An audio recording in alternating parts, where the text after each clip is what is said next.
Welcome back to Theresa.is.Dead. My name is Theresa and I'm very much alive. And if you're new here, welcome. I have an awful garbage mouth, and if you're not into that or weird shit in general, then this is probably not the place for you. Feel free to X out the video here, no harm, no foul, but I'll remember our time fondly.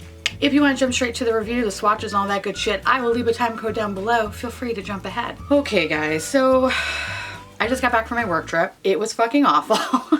The whole thing was just really bad. I have a lot of different stories, but I'm only going to focus on this one story today because I don't know how I restrained myself from not strangling somebody. That's pretty much the moral of the story. One of the sessions that I attended was actually about an escape room, and it's kind of like a whole team building activity, and I understand why they had it there. And I thought it was kind of interesting enough for me to check it out. Now, I have never personally done an escape room because one, I just don't handle things well under pressure and I panic.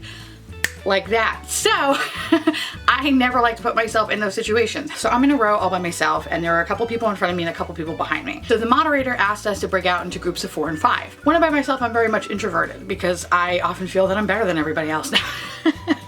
No, I don't like talking to other people. I'm kind of like, ooh. And so the group behind me already deemed that they were a team and that they couldn't fit any more people. And then the people in front of me, they were kind of talking amongst themselves. So as the moderator was coming through each row, she was like, oh, okay, you, pointing to me, you're part of this group, right? So all the people in the group just turn around and go, now I'm sitting with a group of people who obviously do not want me to be a part of their group. Then they realize, oh, there's actually 6 people in this group, so we need to break it out into 2 groups of 3. 3 people already kind of like grab onto each other and were like, oh, we're a group, so you guys have to be a group. This older woman who had to be about 60 was like, you can't be in our group, so you have to go to the other group. I want to be like, fuck you, you fucking bitch. But I was like, fine, whatever. So now I'm with 2 other girls who look like they could care less that I'm a part of their group. They're talking amongst themselves. And I'm thinking to myself, why do I feel like I'm in fucking middle school right now? This is not where I want to be. I want to be home. Why am I here? Why did I sign up for this session? Oh, that's right, team building. Fuck off. So the moderators came around and handed us pieces of paper and explained to us that this is going to be like a fun activity. It's going to be about where you're staying. So where my conference was actually in Walt Disney World, which was pretty awesome in a way, but also awful. It's such a fucking tease to be there and not have the time to do anything that you want. So much fun. So they gave us a piece of paper, and one of the questions was, here are 7 different locations. What is the common theme? And you could use your cell phones, your computers if you get stuck. They listed 7 places: Orlando, Florida, Anaheim, California, Hong Kong, Shanghai, Tokyo, Paris, Hawaii. What do those things have in common? And I was like, oh, I know that. I'm a Disney person. I was like, oh, they're all Disney locations. The 2 girls in my group went, no. I was like, no, they're Disney locations because we're in Orlando, Florida, we're in Disney World. Anaheim is where Disneyland is. There's a Shanghai Disney, a Hong Kong Disney, a Tokyo Disney. I'm like, I'm a Disney person. I know. There's a resort in Hawaii. There is Paris Disneyland. Like, this is all Disney, bitch. I don't know how else I could say it. It's all Disney. Of course I didn't call her bitch, but I was just like trying very nicely, being like, no, they're all Disney properties. Yeah, I don't think that's what it is. Do you think that's what it is? And then the other girl goes, no. So then I asked, so okay, so what do you think all these places have in common? They're places. So I was like, no, I'm pretty sure they're Disney locations. I'm someone that really loves Disney, and so I know that there are actually a bunch of Disney parks all around the world, or Disney resorts and stuff. They're Disney. So now, also, in the front of the room, there's a giant screen and a projector. And it said, hey, if you ever get stuck or whatever, eventually they're gonna start telling you the answers to each question. So then all of a sudden, I look at the front of the room, and it appears on the screen, these are all Disney properties. So I looked back at the girls and I said, yeah, look, it's actually Disney properties. And they were like, oh, wow. So it's Disney properties? They didn't even look at me. They looked at each other and was like, oh yeah, must be Disney. I'm gonna kill you.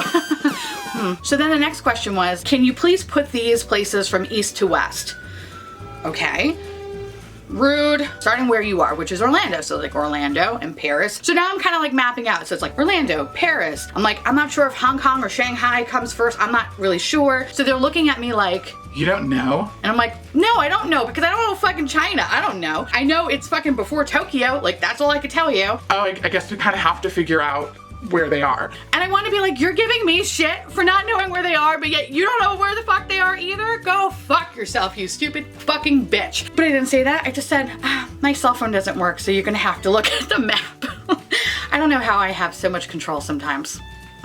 Anyway, so we kind of figured out the order, whatever, and we put it into the system, and then we get the next clue. So the next set of clues is they show you 7 pictures of Disney villains, and they ask you, can you name the villain, the movie, and the year that it came out? Being that I'm a Disney person, I could definitely do the name and the movie, obviously, but usually years I'm kind of a little bit fuzzy on. For example, like the first one was Jafar, Aladdin, what year? 1992. And then the next one was like Scar, Lion King, 1984. So you get the idea, right? One of them was actually a picture of the Minions.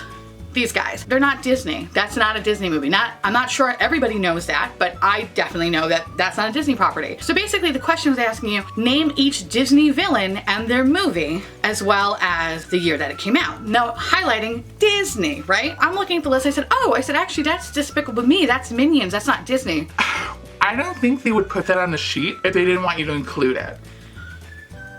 I said, but the question is, they're asking you Disney movies. They're not asking you all animation movies. They're asking you Disney movies. Like I said, I was like, oh, you fucking bitch. I'm about to take off my shoe and beat her with it. they wouldn't have put that on there if they didn't think it was a part of the question. I understand that, but I think they're trying to trick you. They're trying to make you think differently. If you look at the list here, it's all Disney villains with the exception of this group. This is from Universal. This is not a Disney movie. Despicable Me is from DreamWorks. That's not Disney. Like I said, not everybody knows that, but if I've been right about the last few fucking questions, like, I don't know, fucking take my word for it, you stupid fucking bitch. But fine, whatever. So then on the board, I look in the front of the room and then it pops up, one of the movies is not a Disney movie. So then the 2 girls next to me look at each other and go, oh, so one of the movies is actually not a Disney movie. are you fucking kidding me? Are you like, you have to be fucking with me, right? You stupid fucking bitch. So I did some Lamaze breathing. I centered my chi and I said, yeah, see, that's what I told you there. That's not a Disney movie. So I was actually right. This is why I don't do group activities with people I don't know. This is why, because I'm surrounded by fucking idiots. But fine, whatever. The remainder of the activity, I kind of just took a back seat because I was like, if you're not going to listen to me or even hear me out on my input that has been correct, bitch, I have no reason to want to fucking sit here. So after the activity was over, the moderator wanted to come around and kind of ask each group like what their thoughts were and all that stuff. I politely left because I think had I been there, I would have unleashed the fucking hell demon that's inside me on these 2 girls and probably would be in jail for murder right now. So I politely just took my sticker saying that I passed the course and fucking left the room. So yeah, this is why I don't do escape rooms. On today's video, we're going to be talking about the Huda Beauty, the new nude palette, which, try to say that 5 times fast. I fucking dare you. I've been having difficulty, and this is like my 6th time saying that. Before I jump into my overall review and thoughts and all that bullshit, let me tell you a little bit about this palette. Reinventing nude so you can experience it like never before. The Nude Palette by Huda Beauty is versatile and wearable in equal measure. Delivering infinite possibilities, this unexpected palette encourages you to experiment, empower, and express yourself however you please. The all-in-one eyeshadow palette consists of 18 highly pigmented shades ranging from flattering mattes to shimmer-drenched hues and has everything you need to transform your lids. This carefully curated lineup is studded with easy-to-use combinations from soft berry to dusty copper and rosy pink to golden taupe tones. The new nude palette boasts a variety of game-changing textures and colors, finally balancing cool and warm tones to complement the best of both worlds. The new nude palette, I am so tired of saying that. This palette includes 10 highly pigmented matte eyeshadows formulated with aloe vera and coconut oil for a butter-like application, 4 reflective shades featuring shimmering pearl flecks for a gorgeous duochrome finish, 2 glitter formulas infused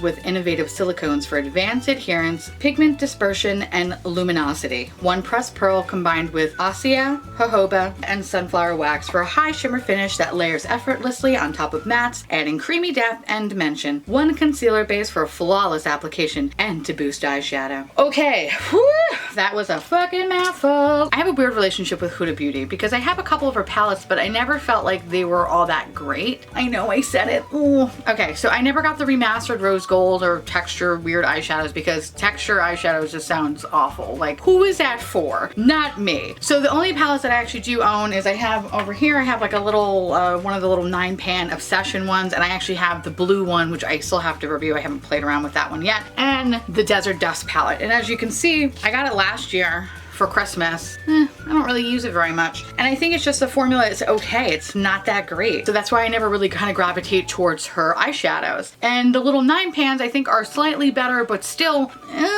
I don't know, I kind of forget that I even have them and I don't even use them because I use other things. So the reason why I picked up this palette is that stylistically I thought it was very pretty. You do get 18 shades. However, you really only get 17 because one is just a concealer base. So the first shade we'll talk about is actually the concealer base, which is appropriately called Concealed. I like this. I like it a lot, and I think it's actually really unique that this palette has that, because I personally don't have a lot of palettes, or any palettes actually, that have some sort of concealer type base. And I think that's very helpful that she included that in this palette. Base is kind of very reminiscent to like a tacky eyeshadow primer, kind of very similar to my skin tone that I probably could get away with it as a concealer if I really wanted to try. Probably not recommended, but that's how kind of close the shade was. So I had no issue applying any of the eyeshadows, whether it be a matte, the shimmers, the metallics, the glitters, whatever the case may be. I had no issue applying it while using that as a concealer base. So I thought that was quite nice. I love the mattes in this palette. Yes, there is some kick up in the pan. Yes, there's some fallout. I had no issue with them. I had no issue with blending out, packing on, layering. I like the color combinations. I actually really like that there is a healthy mix of both warm and cool tones. I think they have a lot of pigment. They pack a lot of punch. I think they're very beautiful colors. Are they revolutionary? No, they're not. Do you have them? Yeah, you probably do, with the exception of actually this lace color, pale purpley pink nude color. And I think that's so beautiful. Yeah, these colors are not revolutionary by any means, and you probably kind of have them somewhat within your collection. So these 4 shades, I feel like there's a lot of trial and error with them. And while they're very pretty and they're very interesting looking, they often come out very chunky and very textured. And personally, I'm not a bitch that likes texture. I don't know why it looks like a crunchy chicken nugget on my fucking eyelid, but I don't want that. And that's what I felt like it looked like when I used it with a brush or with a glitter silicone applicator. Maybe if I had like maybe a felt tip applicator, maybe it would have had a different experience, but honestly, it just looked too chunky and textured, and I could kind of feel it falling down on my face when applying it, and then I could scratch it off my eyelid, and it was just, bleh, it was nasty. However, if you use it with a finger, you don't get any texture, but you get the beautiful glow of it. So if you were to get this palette, or if you do have this palette and you're having the same issue that I did, I would recommend just using your fucking finger. Just save yourself the drama, and just know that if you have sausagey fingers like I do, that you're gonna get it everywhere, and there's no way of coming back from that. So do your eye makeup first, and then the rest of your face to follow, because it will just save you so much time and energy. When I first applied it with the applicator and the brush, I immediately wanted to write this palette off, to be very honest, because I was like, I don't understand why this is $65, why this is looking like a chunky, eye-crusted, infected mess, and I don't think anybody should fucking purchase this. However, when I used it with the finger, I went, oh, okay, that makes sense.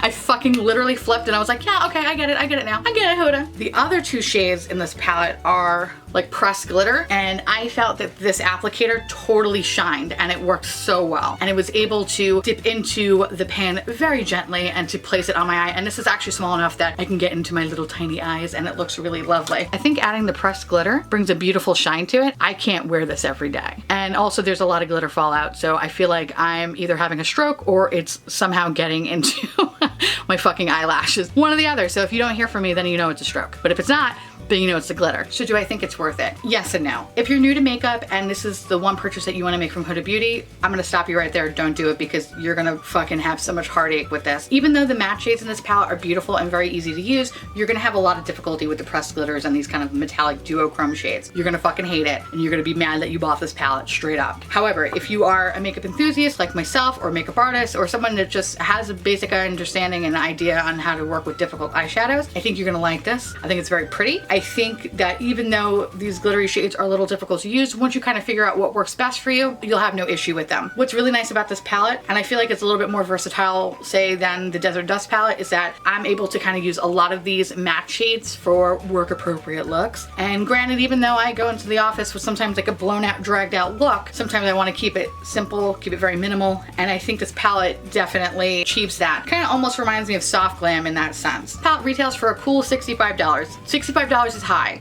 Do I think this is worth $65? No, not necessarily. I think if it were at a $50 price range, I think I would be more comfortable with that. Considering that the glittery, pearlescent, metallic shades are a little bit of a fucking bitch to use, I think I would have been happier with a $50 price range. Recommendation is to pick this up during the Sephora VIB Rouge Beauty Insider sale, because at least you get 20% off, and that's probably the best you're gonna do with this palette. If the palette is still available, I would totally recommend you to picking this up. And yeah, I guess that's about it. So anyway, I wanna say thank you so much for watching. I truly appreciate it as always. Feel free to like, comment, hit that subscribe button. It's free. And hit that bell icon for notification of all my future posts. Follow me on Instagram, Facebook, and Twitter. And I'll see you little pumpkins later.